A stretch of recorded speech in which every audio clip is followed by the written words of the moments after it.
Tout a commencé, c'est Donald Trump, François Baudonnet, qui l'a annoncé, minuit à peu près, heure de Paris.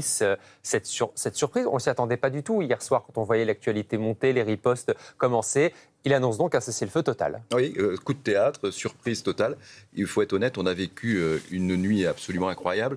Alors, historique est un mot galvaudé, mais là, je crois que ce n'est pas le cas, parce que c'était vraiment une nuit historique. Alors, peu après minuit, heure française, Donald Trump a donc créé la surprise en diffusant un message sur son réseau social où il écrit « Il a été pleinement convenu entre Israël et l'Iran qu'il y aurait un cessez-le-feu complet et total ». Alors il faut s'imaginer la sidération au moment où il met ce message en ligne, parce que de tous côtés, le monde suivait avec anxiété la riposte iranienne qui était en cours.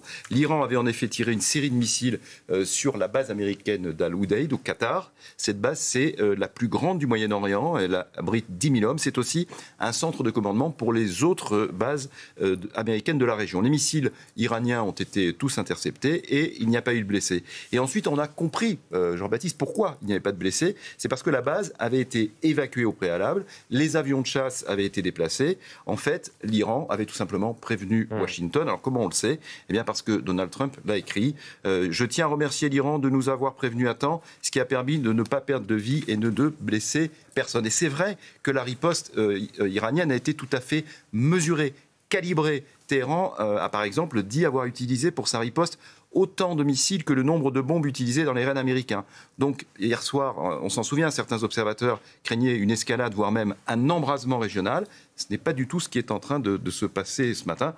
Il semblerait qu'on soit plutôt dans une désescalade. Alors, est-ce que ce cessez-le-feu donc annoncé par Donald Trump va être accepté et respecté par les parties ? C'est toute la question. C'est toute la question. Au moment où nous nous parlons, donc peu après 7 heures, il n'y a pas de réponse officielle sur le cessez-le-feu d'aucun des deux côtés. Ça, c'est la première chose. De toute façon, Donald Trump avait annoncé un cessez-le-feu sous 24 heures. Et on n'y est pas encore. Et puis un cessez-le-feu, vous le savez, ça ne se met jamais en place tout de suite.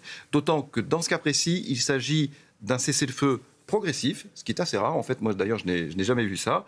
À 6 heures ce matin, l'Iran devait avoir cessé ses frappes. Or, on vient de le voir, il y a eu des frappes. Je ne sais pas si c'était précisément avant ou après 6 heures, mais en tout cas, il y a eu des morts côté israélien. Vraisemblablement, il devait s'agir, je crois, d'un baroud d'honneur, c'est-à-dire les dernières frappes avant d'arrêter. Et puis, à midi, tout à l'heure, Israël doit avoir fait de même, c'est-à-dire avoir cessé les tirs. Et à minuit, ce soir, eh bien, toutes les armes doivent se taire, ce qui mettrait fin à ce que Donald Trump appelle déjà la guerre des 12 jours. Mais 3 heures seulement après l'annonce de Donald Trump, le ministre iranien des Affaires étrangères a déclaré que l'Iran cesserait ses frappes si Israël arrêtait ses attaques. Et là, on a compris que Téhéran voulait que ce conflit s'arrête. D'ailleurs, à l'instant, l'armée israélienne annonce que la population n'est plus tenue de rester à proximité d'un abri, ce qui montre effectivement qu'on va plutôt vers les désescalades et probablement vers ce cessez-le-feu. Pourquoi l'Iran a pris cette position ? Alors d'abord parce que militairement, je crois que l'Iran était totalement hors jeu. Et évidemment, Téhéran le savait. L'Iran a des capacités militaires bien inférieures aux capacités israéliennes et aux capacités américaines. Son programme nucléaire, s'il n'est pas totalement détruit, il est en tout cas très endommagé. Ces lanceurs de missiles ont été presque tous détruits. Et puis, on le sait, l'Iran, de toute façon, n'avait plus le contrôle de son ciel. Donc, le régime des mollahs devait simplement, on va dire, ne pas perdre la face vis-à-vis de sa population en montrant qu'il avait riposté. Et si le cessez-le-feu est respecté ce soir, eh bien, c'est ce qui se sera passé. D'un mot, comment vous expliquez ce coup de théâtre de Donald Trump, ce cessez-le-feu annoncé par le président américain ? Alors, je crois qu'il y a 3 raisons. D'abord, son allié Israël, Benjamin Netanyahou, estime sûrement